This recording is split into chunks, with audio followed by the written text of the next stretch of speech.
এপ্রিলের এই প্রচণ্ড গরমে যখন অধিকাংশ কৃষকের ক্ষেত শুকিয়ে মাঠ ফেটে যাচ্ছে, তখন কিন্তু আপনি চাইলে 30 থেকে 40 দিনেই আপনার জমি সবজিতে ভরিয়ে দিতে পারেন। কিন্তু কিভাবে? বৈশাখের তাপদাহে কোন সবজিগুলো লোহালক্করের মতো টিকিয়ে থাকবে আর আপনাকে দেবে বাম্পার ফলন? এপ্রিল মাসে এমন 5টি সবজি আছে যা বাজারে এখন সোনার দামে বিক্রি হচ্ছে। ঠিকঠাক জাত আর পদ্ধতি জানলে এই এক মাসেই আপনি আপনার বিনিয়োগের 3 গুণ লাভ করতে পারবেন। আজকের ভিডিওতে আমি দেখাবো এপ্রিল মাসে কোন কোন সবজিগুলো চাষ করলে পকেট হবে গরম আর ক্ষেত হবে সবুজ। জানতে হলে ভিডিওটি শেষ পর্যন্ত দেখুন। আসসালামু আলাইকুম বন্ধুরা। চৈত্রের কাঠফাটা রোদ পেরিয়ে আমরা পদার্পণ করেছি বৈশাখ মাসে। প্রকৃতিতে এখন প্রচণ্ড তাপ, কিন্তু কৃষকের জন্য এই সময়টি অত্যন্ত গুরুত্বপূর্ণ। যারা ভাবছেন এপ্রিল মাসে কোন কোন সবজি চাষ করবেন এবং কিভাবে এই গরমেও ভালো ফলন পাবেন, আজকের ভিডিওটি তাদের জন্য। আজ আমরা আলোচনা করব এমন 5টি লাভজনক সবজি নিয়ে যা আপনি এই মাসেই রোপণ করতে পারবেন। চলুন শুরু করা যাক। তালিকায় প্রথমে আসে শসা। গরমের সময় শসার চাহিদা থাকে তুঙ্গে। এপ্রিল মাসে শসা চাষ করলে খুব দ্রুত ফলন পাওয়া যায়। এপ্রিল মাস বা গ্রীষ্মকালে চাষের উপযোগী বেশ কিছু উচ্চ ফলনশীল এবং তাপ সহনশীল শসার জাত বাংলাদেশে বর্তমানে খুব জনপ্রিয়। আপনি এই সেরা জাতগুলো চাষ করতে পারেন, যেমন লাল তীর কোম্পানির আগাম 35। এটি অত্যন্ত তাপ সহনশীল এবং প্রতি গিটে গিটে ফল দেয়। এপ্রিলে প্রচণ্ড গরমেও এই জাতটি ভালো ফলন দিতে সক্ষম। তিতুমির, এটি একটি জনপ্রিয় হাইব্রিড শসা জাত যা সারা বছর চাষ করা যায়। মেটাল সিডের বনলতা, গ্রীষ্মকালীন চাষের জন্য এটি একটি অন্যতম সেরা জাত। এর রোগ প্রতিরোধ ক্ষমতা বেশি এবং ফলনও বেশ ভালো হয়। আবার বীজঘর 1, এটি একটি 12 মাসি হাইব্রিড জাত। বীজ বপনের 40 থেকে 42 দিনের মধ্যেই ফসল সংগ্রহ করা যায়। অন্যান্য জনপ্রিয় হাইব্রিড জাত আছে, যেমন আলাভি সুপার। এই জাতটি 100% স্ত্রী ফুল দেয়, ফলে গিটে গিটে শসা ধরে। এটি তাপ ও ভাইরাস প্রতিরোধে বেশ শক্তিশালী। গ্রিন কিং, এটি দেখতে আকর্ষণীয় গাঢ় সবুজ রঙের এবং বাজারে এর চাহিদা খুব বেশি। সুইট ক্রিস্টাল, যারা সাদাটে বা দেশি স্বাদের শসা পছন্দ করেন তাদের জন্য এটি ভালো একটি জাত। পরামর্শ: ভালো ফলনের জন্য 12 মাসি বা হাইব্রিড জাত নির্বাচন করুন। যেহেতু এখন রোদ বেশি, তাই জমিতে পর্যাপ্ত সেচ দিতে হবে এবং গাছের গোড়ায় মালচিং করলে আর্দ্রতা বজায় থাকবে। বিঘাপ্রতি ফলন ভালো হলে শসা থেকে এই মৌসুমে দারুণ লাভ করা সম্ভব। বন্ধুরা, 2 নম্বরে আসে ঝিঙ্গে ও ধুন্দুল।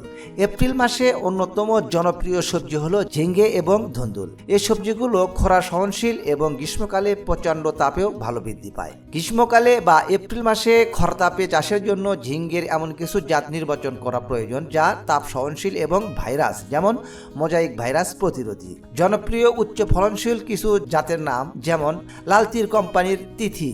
এটি গ্রীষ্মকালীন চাষ করা যায়।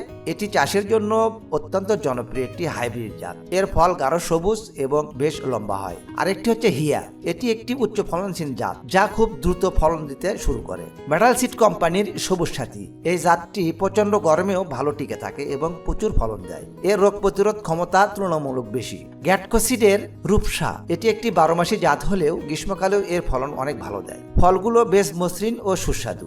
এসিআই কোম্পানির এসিআই ঝিঙ্গে 1, এটি উচ্চ ফলনশীল এবং অল্প সময়ে বাজারজাত করা যায়। পরামর্শ: ঝিঙ্গে ও ধুন্দুল চাষের জন্য মাচা বা জাংলি পদ্ধতি সবচেয়ে কার্যকর। এতে সবজিগুলো পরিষ্কার থাকে এবং পোকার আক্রমণ কম হয়। হাইব্রিড জাতের বীজ বপন করলে 45 থেকে 50 দিনের মধ্যেই ফসল সংগ্রহ করা যায়।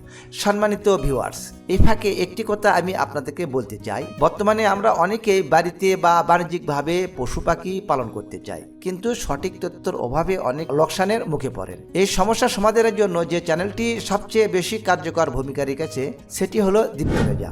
আপনি যদি পশু পাখি ভালোবাসে থাকেন এবং একটি সফল খামার গড়ে তোলার স্বপ্ন দেখেন, তবে টেকনিক্যাল নলেজ বাড়াতে এই চ্যানেলটি আপনারা সাবস্ক্রাইব করে রাখতে পারেন। বিশেষ করে যারা বাণিজ্যিক খামারের ঝুঁকি কমাতে চান, তাদের জন্য দীপ্তরেজার চ্যানেলের ভিডিওগুলো একটি পূর্ণাঙ্গ গাইডের মতো কাজ করে। চ্যানেলের লিঙ্কটি আমি ডেসক্রিপশন বক্সে এবং পিন কমেন্টে দিয়ে দিব।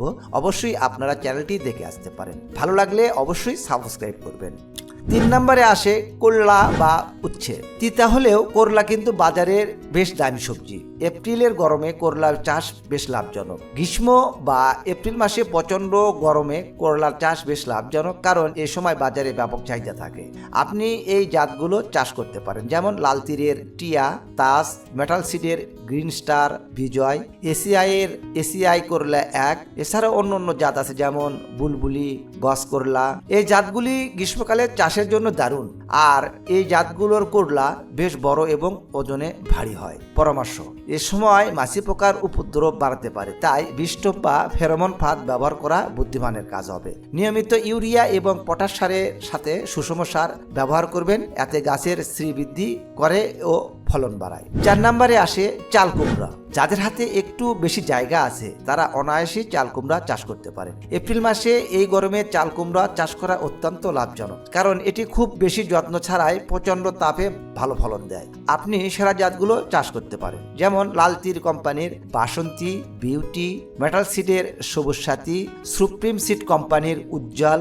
এছাড়াও বাজারে অনেক জাত আছে, যেমন বাড়ি কুমড়া 1, 12 মাসি জাত। এই জাতগুলো গ্রীষ্মকালে চাষের জন্য একটি আদর্শ জাত, আর এই জাতগুলো চাষ করলে এই জাতগুলোর রোগ প্রতিরোধ ক্ষমতা অনেক বেশি। পরামর্শ: চাল কুমড়া চাষের জন্য বেশি সার বা যত্নের প্রয়োজন হয় না, তবে মাটির উর্বরতা বুঝে গর্ত করে বীজ লাগাতে হবে। আর চাল কুমড়া যদি ঘরের চালে বা বড় মাচায় তোলা যায় তবে ফলন অনেক বেশি পাওয়া যায়। 5 নম্বরে গ্রীষ্মকালীন লাল শাক ও ডাঁটা শাক। আপনার যদি অল্প সময় ও কম পুঁজিতে ফলন দরকার হয় তবে লাল শাক বা ডাঁটা শাক আপনার জন্য সেরা পছন্দ। মাত্র 20 থেকে 25 দিনে লাল শাক বাজারজাত করা যায়। বাড়ির পাশে ছোট জমিতে বা বস্তা করে আপনারা এই শাকগুলো চাষ করতে পারেন। এপ্রিল মাসে প্রচন্ড গরমে লাল শাক চাষ করা সবচেয়ে সহজ এবং লাভজনক, কারণ এটি মাত্র 20 থেকে 25 দিনে বাজারজাত করা যায়। আপনি সেরা জাতগুলো চাষ করতে পারেন, যেমন লাল তীর কোম্পানির রক্তজবা, আলতা, বাড়ি লাল শাক 1, অন্য জনপ্রিয় হাইব্রিড জাত যেমন ললিতা, সুপার রক্তজবা, আরও অনেকে জাত আছে। সাধারণত এই জাতগুলো চাষ করলে এটি কিছুটা দ্রুত বর্ধনশীল এবং পোকামাকড়ের আক্রমণ সহ্য করার ক্ষমতা রাখে। বিশেষ টিপস: গ্রীষ্মকালীন যত্ন। এই এপ্রিল মাসে চাষাবাদের ক্ষেত্রে কয়েকটি বিষয় মাথায় রাখবেন। 1 নম্বর, সেচ। কড়া রোদে সকাল বা বিকেলে নিয়মিত পানি দিন। দুপুরে পানি দেওয়া থেকে বিরত থাকুন। মালচিং করুন। মাটির রস ধরে রাখতে খড় বা শুকনো পাতা দিয়ে গাছের গোড়া ঢেকে দিন। জাত নির্বাচন: সবচেয়ে তাপ সহনশীল হাইব্রিড জাতগুলো ব্যবহার করার চেষ্টা করুন। তো বন্ধুরা, আজকের এই তালিকায় আপনার প্রিয় সবজি কোনটি, বা আপনি এই মাসে কোনটি চাষ করতে যাচ্ছেন তা আমাদের কমেন্ট করে জানাবেন। কৃষিকাজ নিয়ে এমন আরও তথ্যবহুল ভিডিও পেতে আমাদের চ্যানেলটি সাবস্ক্রাইব করে পাশে থাকুন। দেখা হবে পরবর্তী ভিডিওতে। ততক্ষণ সবার সুস্বাস্থ্য ও দীর্ঘায়ু কামনা করে এখনই বিদায় নিচ্ছি। সবাই ভালো থাকুন। আল্লাহ হাফেজ।